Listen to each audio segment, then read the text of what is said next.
सो आप स्टार्ट करेंगे चरक कल्पस्थान। कल्पस्थान से देखो बच्चों, हर ईयर अगर मैं बात करूँ तो वही है, इसमें भी सेम रेशियो रहने वाला है, परसेंटेज रहने वाला है एक्सपेक्टेड क्वेश्चंस का। 0 to 1 क्वेश्चंस ही आते हैं यहाँ से, है ना। जो चीज़ें इंपॉर्टेंट है उसी पर हम डिस्कशन करेंगे, ज़्यादा टाइम वेस्ट ना करते हुए। फर्स्ट चैप्टर क्या है हमारा, मदन कल्पद्दा। ये चैप्टर थोड़ा ज़रूरी है। अभी तक जो क्वेश्चंस आए हैं उसमें से सबसे ज़्यादा जो क्वेश्चंस पूछे गए हैं वो मदन कल्पाध्याय से पूछे गए हैं, ठीक है। सो अपार्ट फ्रॉम कल्प पार्ट, इसमें जो है बेसिक चीज़ें भी दे रखी हैं, औषध संग्रह इत्यादि। So will see one by one, starting from वामक द्रव्य एंड विरेचक द्रव्य। तो यहाँ पर इसमें जो है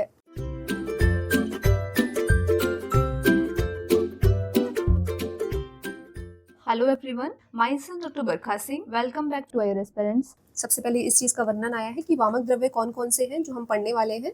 जैसे आप यहाँ देख रहे हो, मदन फल तो है ही सही, मदन फल के साथ में जीमूतक, नेक्स्ट इक्ष्वाकु, धामार्गम, नेक्स्ट वत्सक, नेक्स्ट जो है कृतवेधन, ठीक है। ये 6 द्रव्यों का यहाँ पर जो है एज वामक एक्टिविटी यहाँ पर एक्सप्लेन किया गया है। और ये काम कैसे करते हैं 6 द्रव्य, एज वामक एक्शन कैसा है उनका, तो उदान वायु से प्रेरित होकर बता रखा है इनका मैकेनिज्म ऑफ एक्शन, ठीक है। नेक्स्ट देखो, विरेचक द्रव्य की अगर मैं बात करूं तो वो जो है संख्या में इन्होंने 9 बताए हुए। तो संख्या भी आपको पता होनी चाहिए कि टोटल जो विरेचक द्रव्य है वो 9 बताए हैं। कौन कौन से, श्यामा त्रिवृत्त जो फर्स्ट चैप्टर है हमारा, वेरी इंपॉर्टेंट, ठीक है। नेक्स्ट जो है वो क्या है, चतुरांगुल। नेक्स्ट तिलवक, महावृक्ष जिसको हम स्मुही भी बोलते हैं। नेक्स्ट सप्तला शंखनी, एंड लास्ट है हमारा दंती द्रवंती, ठीक है। तो ये 9 द्रव्य हैं, इसके बारे में हम एक एक करके डिस्कशन करेंगे। तो सबसे इंपॉर्टेंट अगर मैं बात करूं तो मदन फल, जैसे मैंने बताया कि यहाँ से सबसे ज़्यादा क्वेश्चन पूछे गए हैं फर्स्ट चैप्टर, ठीक है। धामार्गव से क्वेश्चन आ चुका है, ठीक है। नेक्स्ट विरेचक द्रव्य में सबसे इंपॉर्टेंट क्या है हमारे पास में, श्यामा और त्रिवृत्त, ठीक है, ये जरूरी है। तो एटलीस्ट ये 3 चैप्टर तो आपको पढ़ने ही पढ़ने हैं, ओके। अब अगर मैं बात करूँ महाभूत की, कि कौन सा महाभूत प्रधानता है इन वामक एंड विरेचक रिस्पेक्टिवली, इस पे क्वेश्चन आ चुका है। तो वामक द्रव्य में बच्चों अग्नि और वायु महाभूत जो है वो प्रधान रहती है, अग्नि और वायु, ठीक है। जबकि विरेचक द्रव्यों में पृथ्वी और जल महाभूत प्रधान रहता है, ठीक है। तो एक बार क्वेश्चन आ चुका है यहाँ से, तो इसको याद कर लेंगे। अग्नि वायु वामक द्रव्यों में जो ऊपर वाले द्रव्य हैं वो हो जाएंगे हमारे अग्नि वायु प्रधान, ठीक है। और जो विरेचक वाले हो जाएंगे वो हो जाएंगे पृथ्वी और जल महाभूत प्रधान। आगे चलते हैं गुण की तरफ। तो देखो, वामक द्रव्य के जो गुण है वो कैसे बता रखे हैं, लघु गुण, कि ये जो है लघु गुण वाले होती है, तभी तो अग्नि और वायु महाभूत है इसके अंदर, है ना। लेकिन एक्शन कैसा होगा इनका, उष्ण तीक्ष्ण। क्यों, कफ को निकालने वाले हैं तो तीक्ष्ण इसका थोड़ा सा एक्शन तो होना ही चाहिए, है ना। तीसरा सूक्ष्म, दोषों को बाहर निकालना है तो हर छोटे से छोटे चैनल्स में भी इनका एक्शन होना चाहिए, राइट। तो सूक्ष्म है, व्यवायी है और विकासी है, ओके। अगर हम बात करें विरेचक द्रव्यों की, तो इनका गुण कैसा है बच्चों, ये गुरु होते हैं, पृथ्वी और जल महाभूत है ना, इसलिए गुरु होने वाले हैं। लेकिन एक्शन जो है वो इन्हीं सभी 5 प्रॉपर्टीज से ही होता है, क्या क्या, उष्ण तीक्ष्ण सूक्ष्म व्यवायी विकासी। क्योंकि हमें अल्टीमेटली दोषों को बाहर निकालना है, इसीलिए उसके अंदर जो है हमें तीक्ष्णता की नीड होगी, सूक्ष्मता की नीड होगी, है ना, और व्यवायी और विकासी भी होने चाहिए, ठीक है। दूसरा, शीत गुण से कभी दोष तो बाहर नहीं आ पाएगा, है ना, उसमें हमें उष्णता की नीड पड़ेगी, तभी तो दोष जो है मेल्ट होके बाहर निकल पाएंगे। तो इसीलिए दोनों में ही संशोधन है, वमन विरेचन दोनों ही संशोधन है, इसीलिए उष्ण गुण का होना जरूरी है। सो इन शॉर्ट यहाँ पर जो हमारे पास में विरेचक द्रव्य हो गए वो कितने हो गए बच्चों, 6 + 9 दैट इज 15 द्रव्य, ठीक है। और अगर पूछे विरेचक योग कितने हैं, टोटल विरेचक योग कितने हैं, तो वो हमारे पास में 600 आते हैं, है ना। क्योंकि वामक को जो है ऊर्ध्व विरेचन की संज्ञा दे रखी है। अल्टीमेटली विरेचन मतलब क्या हो गया, विशिष्ट रूप से रेचन होना, बाहर निकलना, रेच्यति, है ना, बाहर निकलना दोषों का, इसीलिए 600 जो है विरेच्य योग बताए गए हैं। आगे देखेंगे यहाँ पर 3 प्रकार के देशों का वर्णन आया है, जांगल देश, अनूप देश और साधारण देश, ठीक है। तो अगर मैं बात करूँ जांगल देश की बच्चों, तो जांगल देश में जो दोष आधिक्य रहता है वो क्या है, वात पित्त, ठीक है, वात पित्त। अनूप में जो दोष बताया गया है वो क्या है, वात कफ, ठीक है। और साधारण में इन बिटवीन बता रखा है, इन बिटवीन जांगल एंड अनूप, ठीक है। तो देखो, जांगल देश उनको हम बोल सकते हैं जो एक्सट्रीम हॉट क्लाइमेट्स हैं, जैसे कि हमारा राजस्थान वगैरह वाला जो एरिया हो जाएगा वो जाएगा जांगल प्रदेश की तरफ, है ना। अनूप कौन सा हो जाएगा, केरला वगैरह जो साउथ का जो एरिया है वो हो जाएगा अनूप देश, जहाँ पर हमेशा बारिश रहती है ना। 5 to 6 मंथ्स वहाँ पे रेनी सीजन होता है, ठीक है। और साधारण देश क्या आ जाएगा, जो हमारा दिल्ली वगैरह से आप ले सकते हो वो साधारण देश हो जाएगा, ठीक है। ऑल्दो हम एग्जैक्ट कोरिलेशन तो नहीं कर सकते, बट हाँ समझ सकते हैं कि ऐसा ऐसा है, ठीक है। इसमें कुछ प्लांट्स के नाम दे रखे हैं, जैसे कि अगर जांगल प्रदेश है तो वहाँ पर जो है खदिर, असन, अश्वकर्ण, धव, शिंशपा, वट, ऐसे वाले आपको वृक्ष मिलेंगे, ठीक है ना। अनूप देश में आपको पता ही है कि कोकोनट सबसे ज्यादा फेमस वहाँ पे ट्री होता है ना, नारियल हो गया, कदली हो गया, केला, और पुंडरीक हो गया, कमल इत्यादि, तो वो सब मिलेंगे अनुपदेश में। फाइन। नेक्स्ट अगर हम यहाँ पर बात करें धातु की, तो जो हमारा ये है जांगम प्रदेश है, वहां पर जो धातुएं है वो कैसी बता रखी है, स्थिर और कठिन। ठीक है, स्थिर कठिन मनुष्य पाय हो, तो ऐसे करके यहाँ पर धातु के बारे में, एक मनुष्य के बारे में वर्णन कर रखा है कि वो स्थिर होगा, कठिन होगा, किसमें, जांगल प्रदेश में। फाइन। लेकिन जो अनु प्रदेश वाला व्यक्ति होगा वो कैसा होगा बच्चों, सुकुमार। कैसा होगा, सुकुमार। और वात कफ प्रधान, ये तो मैंने बता ही दिया कि वो वात और कफ इसमें जो है दोष आधिक्य रहता है। और साधारण देश जो है वो इन बिटवीन आता है जांगम और आनूप देश के। ठीक है, इसमें जो बल बता रखा है पेशेंट पुरुष का, वो क्या है, बल संहनन उपन्नम। ठीक है, और सुकुमार और स्थिर ये भी बताया हुआ है, किसमें, साधारण में, सुकुमार होगा और स्थिर होगा। ठीक है, तो दोनों के ही मिश्रित लक्षण आपको मिल गए एक तरीके से, राइट। इस पे क्वेश्चन आ चुका है दोषों पर, वात पित्तज जांगम देश। ठीक है, आनूप देश जैसे मैंने बताया हर समय बारिश होती रहती है, इसलिए दोनों ही शीत गुण वाले दोष आएंगे, वात और कफ। ठीक है, इंपॉर्टेंट। औषध संग्रह काल, वेरी वेरी इंपॉर्टेंट, यहाँ से क्वेश्चंस आने की प्रोबेबिलिटी सबसे ज्यादा होती है। तो औषध संग्रह काल not given by Charak only, in fact Rajanighantu ने क्या बताया, चाहे सुश्रुत ने क्या बताया, भाव प्रकाश का क्या रेफरेंस है, वो सभी आपको पता होने चाहिए। ठीक है, so firstly we will see Charak opinion. सबसे पहले वो क्या बता रहे हैं, मूल, है ना, मूल कब कलेक्ट करना चाहिए, तो मूल जो है शिशिर और ग्रीष्म। ठीक है, तो शिग्रू करके याद रख सकते हैं, शोभांजन, है ना, आमवात में शिग्रू का बहुत अच्छा रोल बताया है। एनीवेज, तो मूल जो है वो शिग्रू में कलेक्ट करना है बच्चों। ठीक है, शिशिर और ग्रीष्म में। ओके, आगे देखो, नूतन पत्र और शाखा वर्षा और वसंत में बताया हुआ है। अब वसंत ऋतु आप सभी जानते हैं कितनी बढ़िया सीजन है, इसमें नए नए पत्ते आ रहे हैं, है ना, नई नई शाखाएं आ रही हैं। ठीक है, नए नए फ्लावर्स आ रहे हैं, तो बहुत अच्छा सीजन है, ब्यूटीफुल सीजन है। तो ऐसे ही हमें याद करना है कि वसंत ऋतु है मतलब कि नूतन पत्र एवं शाखाएं, नए नए पत्ते आएंगे, है ना, प्लव। ठीक है, और शाखाएं, ऐसे करके आप रख लीजिए कि नूतन पत्र शाखा वसंत में कलेक्ट करेंगे, और साथ में वर्षा का भी इन्होंने जो है ऐड कर दिया। ओके, नेक्स्ट देखो, छाल, कंदक, क्षीर। छाल मतलब त्वक ले सकते हैं, कंदक और क्षीर, ये तीन चीजें बताई हैं कब बच्चों, शरद ऋतु में बताई है। यहाँ से 2 बार क्वेश्चन आ चुका है। ठीक है, कभी क्षीर पे पूछा जा चुका है, कभी कंद पे, कभी त्वक पे, तो तीनों ही जो चीजें हैं वो शरद ऋतु में कलेक्ट करनी है। तो आप कैसे याद रखोगे, शक्ति। ठीक है, शक्ति करके याद रख लेना। क्ष से हो जाएगा हमारा क्षीर, क से कंद, और त से हो जाएगा त्वक यानी कि छाल। ओके, तो शक्ति शरद में। ओके, आगे चलते हैं, स्नुही क्षीर। तो स्नुही क्षीर का यहाँ पर उन्होंने एग्जांपल दिया हुआ है कि शिशिर में इसको कलेक्ट करना है, कि भले से जो क्षीर का कलेक्शन है वो शरद टाइम बताया हुआ है, लेकिन जो स्नुही क्षीर है वो शिशिर में बताया गया है। और ये यहाँ थोड़ा सा करेक्शन कर लो, शिशिरांते बोला है स्नुही क्षीर का। ठीक है, तो अगर ऑप्शन में शिशिरांत दिया है तो उसको प्रायोरिटी देना है, बट अगर नहीं दिया है ऐसे में आप शिशिर भी लगाओगे तो वो भी ठीक होगा। ठीक है, तो ना से याद रख लो, देखो स्नुही में नार है, इसमें भी नार है, शिशिरांते। ठीक है, और अगर पूछे अश्वगंधा कब कलेक्ट करना है तो अश्वगंधा शिशिर में बताया हुआ है। ठीक है, ओके, नेक्स्ट आते हैं हम सार। तो सार कब कलेक्ट करना है बच्चों, हेमंत में बताया गया है सार। अब देखो हमने सार पुरुष के लक्षण पढ़े हैं, है ना, सत्वसार, रक्तसार, मांससार इत्यादि, तो वो किसके बताए गए हैं, किसी पर्सन के तो बात की गई है ना। यहाँ पर पर्सन क्या, कौन है, हेमंत है। ठीक है, तो हेमंत का हमें सार पता करना है, ऐसे याद रख लो कि सार जो है किसका पता करना है बच्चों, हेमंत का पता करना है। लास्ट आता है हमारा पुष्प और फल। अब देखो हर किसी का फ्लावरिंग सीजन अलग होगा और फ्रूटिंग सीजन भी अलग होता है ना, तो इसीलिए आचार्य चरक ने बहुत ही मतलब बिना किसी क्लासिफिकेशन के कि ठंडे के मौसम में कौन सा फल आएगा, ग्रीष्म में कौन सा फल आएगा, वो बहुत बड़ा क्लासिफिकेशन हो जाता है ना, तो इसीलिए उन्होंने बोल दिया था ऋतु कि जो जिस सीजन में आएगा फ्लावर या फ्रूट उस सीजन में कलेक्ट कर लो। ठीक है, बाकी सारे जरूरी हैं, अच्छे से याद करने हैं, शक्ति वाला सबसे ज्यादा जरूरी है। अगर क्वेश्चन आएगा चरक वाले ओपिनियन से तो ये वाला सबसे ज्यादा पूछा जाता है। ठीक है, आगे चलते हैं, राजनिघंटु जी का ओपिनियन देखते हैं, वो क्या बोलते हैं। राजनिघंटु का पढ़ने से पहले आप जब भी वो सीजन वाली टेबल याद करते हैं तो किस सीक्वेंस में याद करते हैं, शिशिर, वसंत, ग्रीष्म, वर्षा, शरद और हेमंत, राइट, इसी सीक्वेंस में याद करते हैं ना। तो इसी सीक्वेंस में हमें राजनिघंटु का कोड याद करना है। ठीक है, क्योंकि अगर आप ऐसे ही याद करेंगे तो चांसेस हैं आंसर गलत होने के। जिनको याद हो जाता है बहुत अच्छी बात है, लेकिन मैं कहूंगी राजनिघंटु वाला कोड से याद कर लो ताकि आंसर इजीली निकल जाए। ठीक है, बहुत जरूरी है, क्योंकि ये वाला देखो पहले कोड सुन लो। मूफा पूफा जब सब जानते ही होंगे ना, मूफा क्या होता है, मोनो अनसैचुरेटेड फैटी एसिड, और पूफा क्या होता है, poly unsaturated fatty acid, right. तो मूफा पूफा पे कोड बना रहे हैं हम, क्या है, मूफा पूफा। ठीक है, मूफा पूफा पात्र में कितना, 5 किलो है। ठीक है, तो मूफा पूफा जो फैटी एसिड्स हैं उनको हमने पात्र में डाल के देखा तो कितना क्वांटिटी निकला है, 5 kg इसका वेट निकला है। ठीक है, इस पर हमने कोड बनाया है। राजनिकंटू वाला, है ना।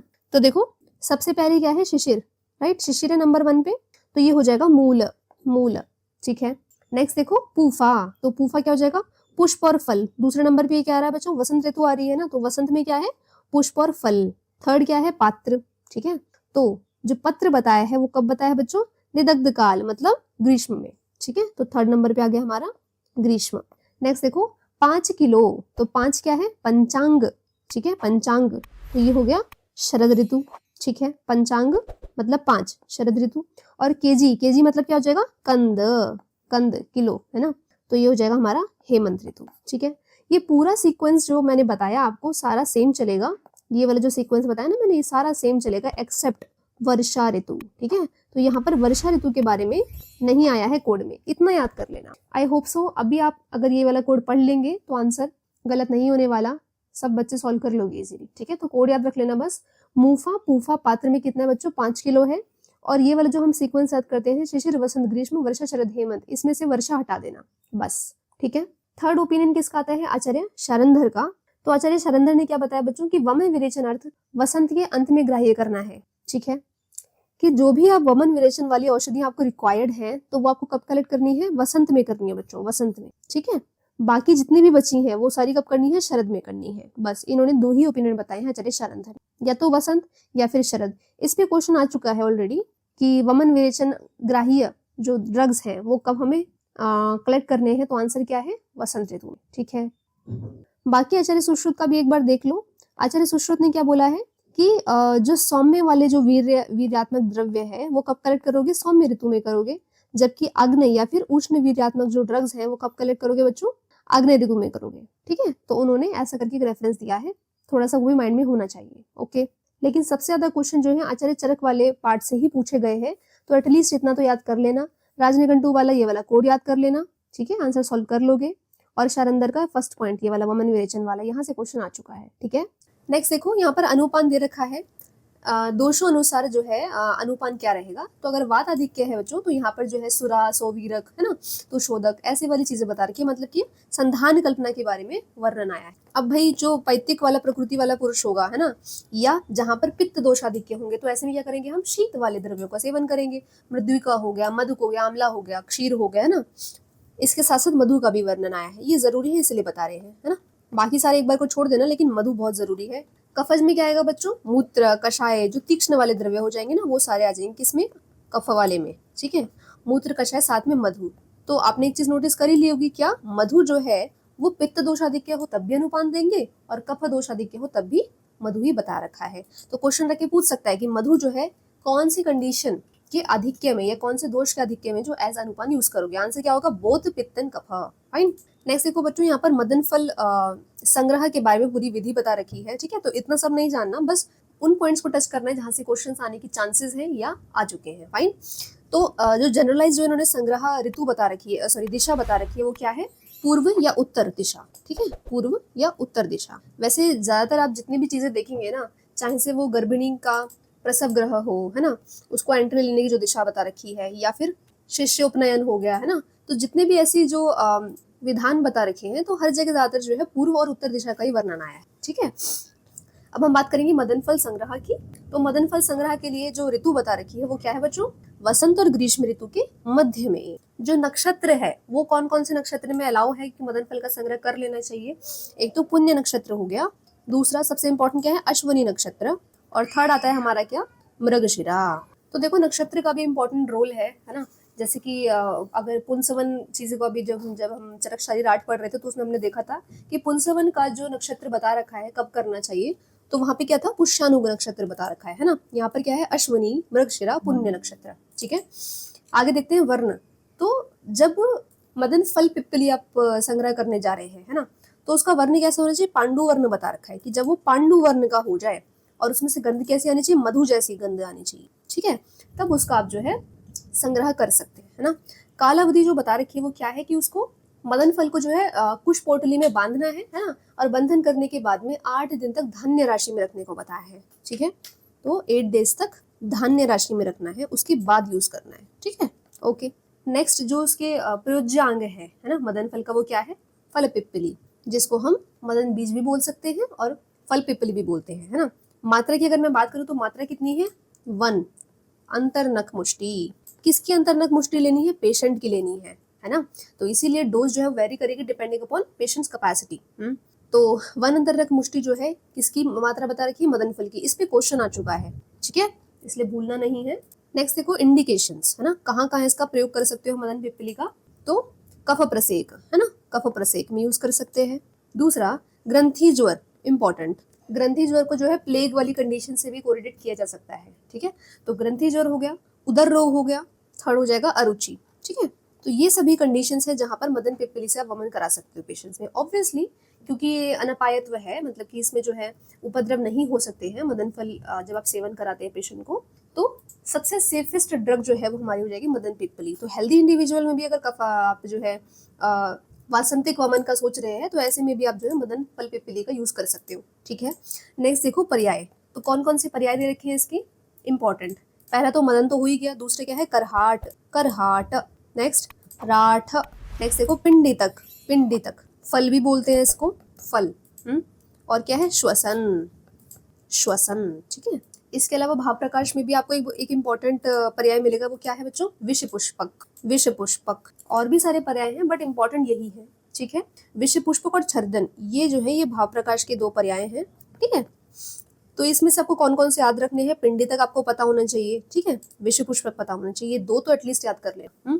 वन मोर थिंग, जब वो मदन फल पिप्पली का वमन में यूज बता रहे हैं तो उसकी उन्होंने विधि बता रखी है ना। विधि में क्या है कि अंतरनख मुष्टि प्रमाण में लेना, ये तो मैंने आपको बता ही दिया, है ना। अनुपान के लिए क्या यूज करना है, वो क्या है, यष्टि, ठीक है। तो यष्टि मधु का जो है एज अनुपान यूज करना है, ठीक है। और किसी एक कषाय से, इधर कोविदार और कर्बुदार ऐसे करके उन्होंने पॉसिबल कषाय दे रखे हैं, तो उसका यूज करना है, ठीक है। साथ में मधु सैंधव का प्रयोग बताया है, यहाँ से क्वेश्चन आ चुका है, मधु और सैंधव, कि मधु सैंधव का प्रयोग क्यों करते हैं, ठीक है। तो क्यों यूज कर रहे हैं, क्योंकि ये तो क्या करता है, कफ का विलयन करता है, छेदन करता है, ठीक है। उसके बाद इसका जो है पान करना है, तो ये हो जाएगी वमन की विधि, ओके।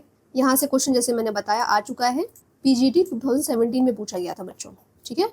तो इस पॉइंट को भूलेंगे नहीं, ठीक है। मधु सैंधव जो है कफ का विलयन करते हैं, छेदन करते हैं, दैट्स वाई इसको हम जब हम वमन विधि करा रहे हैं तो उसमें हम जो है ऐड करते हैं मधु सैंधव, फाइन। नेक्स्ट इसका योग, इस पे क्वेश्चन आ चुका है, all that's a very easy question. जो मदन फल है उसके सबसे ज्यादा योग बता रखे, वो कितने हैं, 133 योग। आउट ऑफ 133 जो राग शाडव है ना, राग शाडव के जो योग आते हैं वो कितने बच्चों, 10। जब इंडिपेंडेंट बॉडीज एग्जाम कंडक्ट कराती थी पीजीज का, तो उस टाइम पे बीएचयू में क्वेश्चन पूछा गया था, आई थिंक 2016 में आ रखा है। तो राग शाडव जो है वहाँ के कितने योग बताए हैं, 10 योग बताए, है ना। और फाणित चूर्ण और नस्य, फाणित चूर्ण और नस्य, देखो इसको और इजी मैनर में देख लेते हैं एक बार, यहाँ और क्लियर हो जाएगा आपको। नव कषाय के जो योग बताए हैं वो कितने हैं, नाम से पता लग रहा है नव, है ना। तो 9 जो है वो कषाय वाले योग हो जाएंगे। मात्रा योग, मात्रा योग से कितने हैं, 8 है।